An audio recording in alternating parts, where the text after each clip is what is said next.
क्या होगा अगर दुनिया का सबसे बड़ा आतंकी 2 मई 2011 को मरा ही ना हो। सोचिए अगर ओसामा बिन लादेन को एबटाबाद अटैक में गोली लगी हो और मौत से बचने के लिए उसने एक सीक्रेट बायोकेमिकल लगा लिया हो जिसने उसे एक खूंखार ज़ॉम्बी बना दिया। आज की कहानी इसी सीक्रेट वॉर की है, जहां एक तरफ नाटो की स्पेशल टीम और दूसरी तरफ ज़ॉम्बी लादेन की पूरी आर्मी। इस खौफनाक मंजर के बीच फंसी है डस्टी, जो अपने पिता डेरिक को ढूंढने अफगानिस्तान आई है। डेरिक 9/11 यानी 11 सितंबर 2001 के अमेरिका हमले का सर्वाइवर है, जो लादेन को खुद अपने हाथों से मारने के जुनून में यहाँ आ चुका है। तो चलिए शुरू करते हैं साल 2012 की एक्शन हॉरर फिल्म ओसामा। कहानी की शुरुआत होती है 2 मई 2011 की रात से। रात के करीब 1 बजे का समय था। पाकिस्तान के एबटाबाद शहर में सन्नाटा छाया हुआ था। तभी अंधेरे को चीरते हुए नाटो की सीक्रेट टीम पहुंचती है। वो एक कंपाउंड को चारों तरफ से घेर लेते हैं। इन्हें खुफिया जानकारी मिली थी कि ओसामा बिन लादेन यहीं छिपा है। कमांडो घर के मुख्य लोहे के दरवाजे पर C4 ब्लास्ट करते हैं। एक जबरदस्त धमाका होता है। धमाके की आवाज से पूरा घर कांप उठता है। ओसामा बिन लादेन की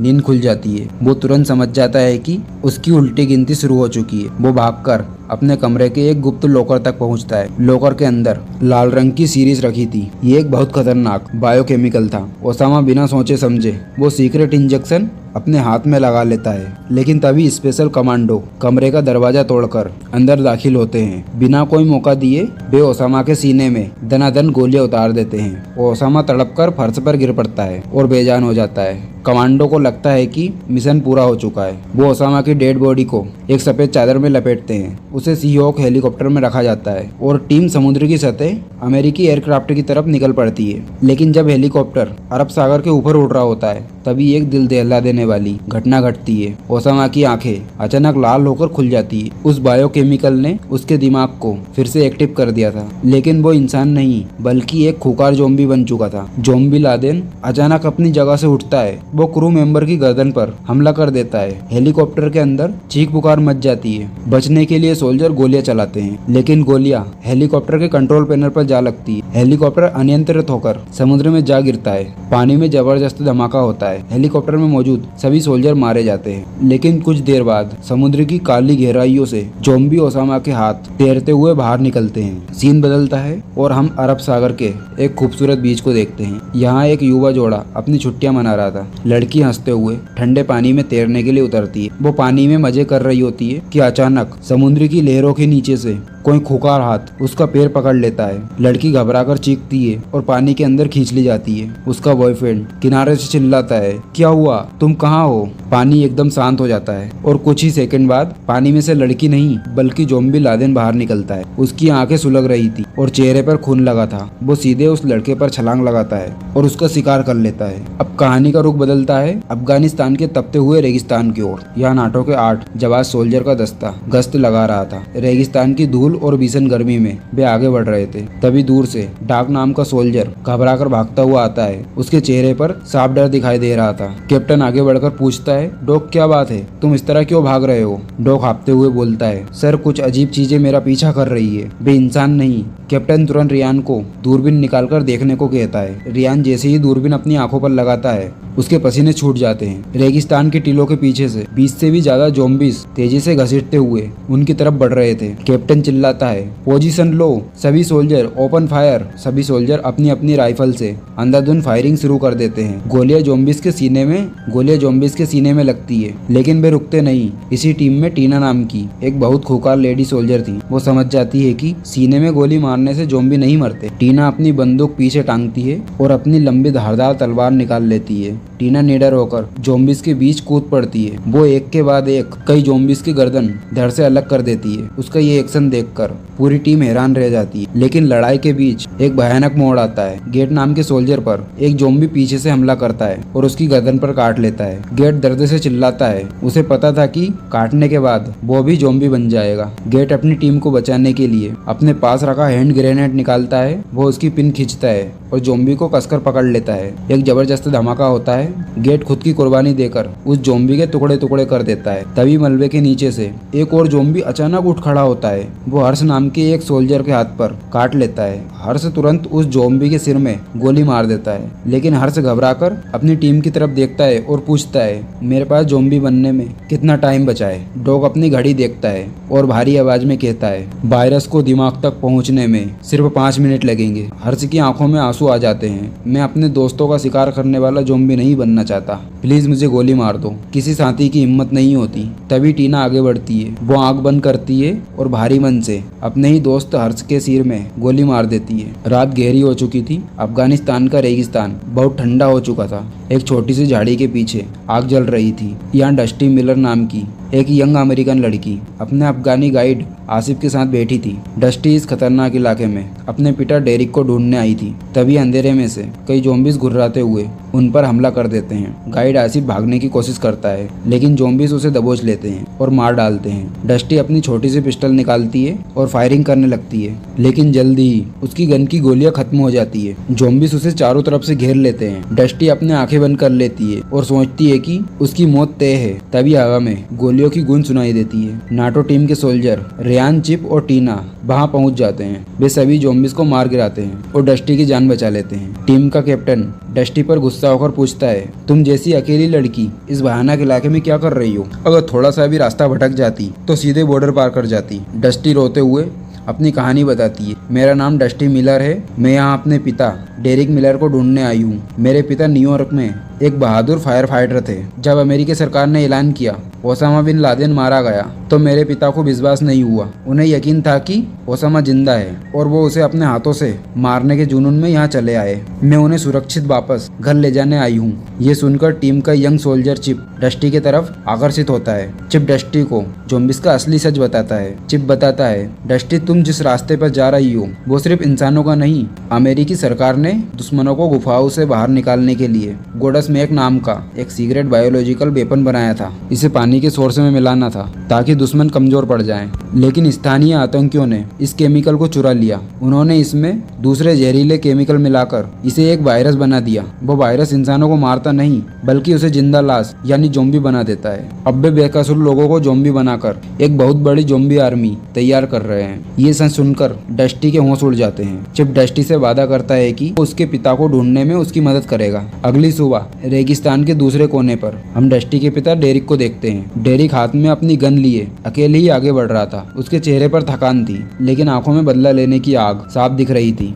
रास्ते में उसे नाटो सोल्जर की एक पुरानी डेड बॉडी मिलती है। उस सोल्जर के बैग में एक पुराना सीक्रेट नक्शा रखा हुआ था। डेरिक जैसे ही बैग से नक्शा निकालता है, पीछे से एक जोम्बी उस पर लपकता है। डेरिक बिना घबराए मुड़ता है और अपने तीखे चाकू से सीधे जोम्बी के सिर पर वार करता है। जोम्बी वहीं ढेर हो जाता है। डेरिक जब नक्शा खोलकर देखता है तो उसे समझ आता है कि ये कोई आम नक्शा नहीं, इसमें अफगानिस्तान के पहाड़ियों के बीच बनी एक सीक्रेट सड़क दिखाई गई थी। ये रास्ता गूगल मैप पर भी नहीं दिखता था। डेरिक को यकीन हो जाता है कि ये नक्शा उसे सीधा आतंकियों के उसी गुप्त कैंप तक ले जाएगा जहां ओसामा बिन लादेन छिपा हो सकता है। दूसरी तरफ नाटो सोल्जर की टीम भी पानी की भारी कमी से जूझ रही थी। रियान और चिप को पानी की तलाश में आगे भेजा जाता है। रास्ते में डेरिक की नजर एक घायल अफगानी बच्चे पर पड़ती है जो प्यास से तड़प रहा था। डेरिक अपनी वाटर बोतल निकालता है और उस बच्चे को पानी पिलाता है। वो बच्चे को सुरक्षित उसके परिवार तक पहुंचाता है। सूरज ढलने वाला था। तभी नाटो की टीम पर अचानक 50 से भी ज्यादा जोम्बीज का विशाल झुंड हमला कर देता है। चारों तरफ गोलियों की तड़ातड़ आवाजें आने लगती है। सोल्जर गोलियां चला रहे थे, लेकिन जोम्बीज खत्म होने का नाम ही नहीं ले रहे थे। लड़ाई के दौरान एक जोम्बी चुपके से पीछे से आता है और डॉग के कंधे पर काट लेता है। डॉग दर्द से कहराता है और जोम्बी को धक्का देता है। वो समझ जाता है कि अब उसके पास भी केवल कुछ ही मिनट बचे हैं। टीना ये देखकर बुरी तरह टूट जाती है, क्योंकि डॉग और टीना एक दूसरे से बहुत प्यार करते थे। डॉग मुस्कुराता है और टीना से कहता है, रो मत टीना, मुझे खुशी है, मैं तुम्हारे लिए अपनी जान दे रहा हूँ। टीना गुस्से और दर्द में डॉग को एक थप्पड़ मारती है और फिर रोते हुए उसे आखिरी बार किस करती है। डॉग अपने दोनों हाथों में ग्रेनेड लेता है। वो जोम्बिस के सबसे बड़े झुंड की तरफ तेजी से दौड़ता है और चिल्लाता है, सब पीछे हटो। जैसे ही वो जोम्बिस के बीच पहुंचता है, सोल्जर उसकी गन पर फायर करते हैं। एक बहुत बड़ा धमाका होता है। धमाके की आग में डॉग के साथ दर्जनों जोम्बिस के टुकड़े टुकड़े उड़ जाते हैं। इसके बाद टीम 2 हिस्सों में बढ़ जाती है। पहली टीम चिप, रेयान और डस्टी, दूसरी टीम जैक, टीना और चेपर आगे बढ़ते हुए डेरिक को रास्ते में एक लावारिश ट्रक मिलता है। ड्राइविंग सीट पर एक ज़ॉम्बी बैठा था। डेरिक उसे मार गिराता है और ट्रक स्टार्ट कर लेता है। रास्ते में डेरिक टीना की टीम को पिक कर लेता है। टीना गुस्से में अकेले ही अपनी तलवार से कई ज़ॉम्बीज को काट डालती है। दूसरी तरफ चिप, रेयान और डस्टी पहाड़ियों की तरफ बढ़ रहे थे। तभी अचानक ऊपर पहाड़ियों से आतंकी उन पर गोलियां बरसाने लगते हैं। एक गोली सीधे रेयान के पैर में आ लगती है। रेयान दर्द से जमीन पर गिर पड़ता है और उसका खून तेजी से बहने लगता है। चिप अपनी शर्ट फाड़कर रेयान के जख्म पर बांधता है। वो रेयान को अपने कंधे पर उठाता है और आगे बढ़ता है। सामने उन्हें एक सीक्रेट गुफा का दरवाजा दिखता है। चिप रेयान को गुफा के बाहर लेटा देता है और डस्टी और चिप दोनों अंदर गुफा का मुआयना करने निकल पड़ते हैं। जैसे ही वो अंदर जाते हैं, ज़ॉम्बीज का एक बड़ा ग्रुप उन पर हमला करने दौड़ता है। वो बाहर की तरफ भागते हैं। चिप और डस्टी किसी तरह भागकर बाहर आते हैं। ज़ॉम्बीज की पूरी फौज उनके पीछे बाहर निकलने लगती है। घायल रेयान जमीन पर लेटा सब देख रहा था। उसे समझ आता है कि अगर उसने ज़ॉम्बीज को नहीं रोका तो वो चिप और डस्टी को मार डालेंगे। रेयान अपने दर्द को भूलकर अपनी गन उठाता है और ज़ॉम्बीज पर आंधाधुंध गोलियां चलाना शुरू कर देता है। एक के बाद एक करके सभी ज़ॉम्बीज को ढेर कर देता है। चिप और डस्टी की जान बच जाती है, लेकिन बहुत खून बह जाने के कारण रेयान वहीं दम तोड़ देता है। चिप अपने जाबाज साथी रेयान की बॉडी को पत्थरों से ढक देता है। तभी वहाँ डेरिक अपना ट्रक लेकर पहुंच जाता है। डस्टी अपने पिता डेरिक को सही सलामत देखकर रो पड़ती है। वो दौड़कर अपने पिता से लिपट जाती है। डस्टी कहती है, पापा प्लीज मेरे साथ वापस घर चलिए, इस ओसामा के चक्कर को छोड़ दीजिए। डेरिक डस्टी के आंसू को पोंछता है और कहता है, बेटी मैं तुमसे बहुत प्यार करता हूँ, लेकिन मैं उस दिन बच गया था जब मेरे सारे साथी मारे गए थे। मुझे उस ओसामा का अंत करना ही होगा ताकि फिर कभी कोई 9/11 जैसा हादसा ना हो। उसी रात जब सब थकान की वजह से सो रहे थे, डेरिक चुपके से अपनी गन उठाता है और अकेले ही आतंकियों के सीक्रेट कैंप की तरफ निकल पड़ता है। जब डेरिक कैंप के पास पहुंचता है तो वहाँ का नजारा इतना खौफनाक था। लोहे की बड़ी बड़ी तारों के पीछे सैकड़ों ज़ॉम्बीज को बंद करके रखा गया था। आतंकी हथियार लेकर पहरा दे रहे थे। डेरिक बिना अपनी जान की परवाह किए आगे बढ़ता है और अपनी बंदूक से कटीले तारों के मुख्य ताले पर गोली मार देता है। ताला टूटते ही गेट खुल जाता है। सैकड़ों खुकार ज़ॉम्बीज एक साथ बाहर निकल आते हैं और अपने ही आतंकी आकाओं पर टूट पड़ते हैं। पूरे कैंप में चीख पुकार और तबाही मच जाती है। इसी बीच डस्टी और चिप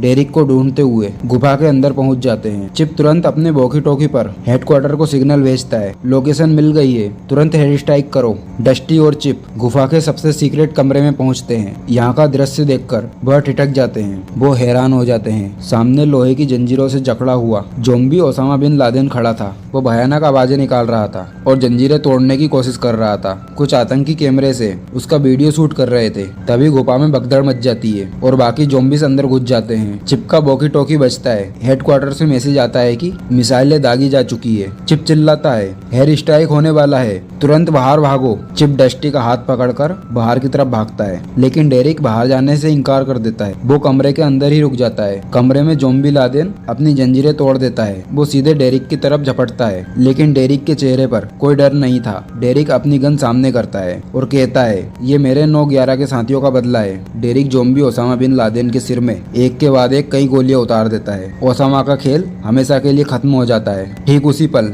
आसमान में अमेरिकी फाइटर जेट पहुंच जाते हैं। वो आतंकियों के पूरे कैंप और गुफा पर मिसाइलों की बारिश कर देते हैं। चारों तरफ जबरदस्त धमाके होते हैं। पूरी गुफा दह जाती है और चारों तरफ आग और धुआं छा जाता है। बाहर खड़ी टीम को लगता है कि डेरिक गुफा के अंदर ही मारा गया। डस्टी रोने लगती है, लेकिन तभी आग की लपटों और काले धुओं को चीरते हुए अपने कंधे पर गन टांगे डेरिक मुस्कुराता हुआ बाहर आता है। डस्टी अपनी आंखों पर विश्वास नहीं कर पाती। वो दौड़कर अपने पिता के गले लग जाती है। डेरिक डस्टी से कहता है, मैंने ओसामा को मार दिया बेटी, आज मेरे साथियों का बदला पूरा हुआ। तभी आसमान से अमेरिकी रेस्क्यू हेलीकॉप्टर नीचे उतरता है। सभी सोल्जर डस्टी और डेरिक उसमें सवार होते हैं और वे अफगानिस्तान के रेगिस्तान को पीछे छोड़कर सुरक्षित अमेरिका के लिए रवाना हो जाते हैं। और इसी के साथ ये खौफनाक कहानी खत्म होती है। तो दोस्तों, ये थी फिल ओसामा 2012 की पूरी कहानी। अगर आपको ये एक्शन से भरपूर वीडियो पसंद आया हो तो वीडियो को लाइक करें और दोस्तों के साथ शेयर करें। हमारे चैनल को सब्सक्राइब करना बिल्कुल ना भूलें। कमेंट्स में अपना थॉट्स बताएं। मिलते हैं अगले वीडियो में। धन्यवाद।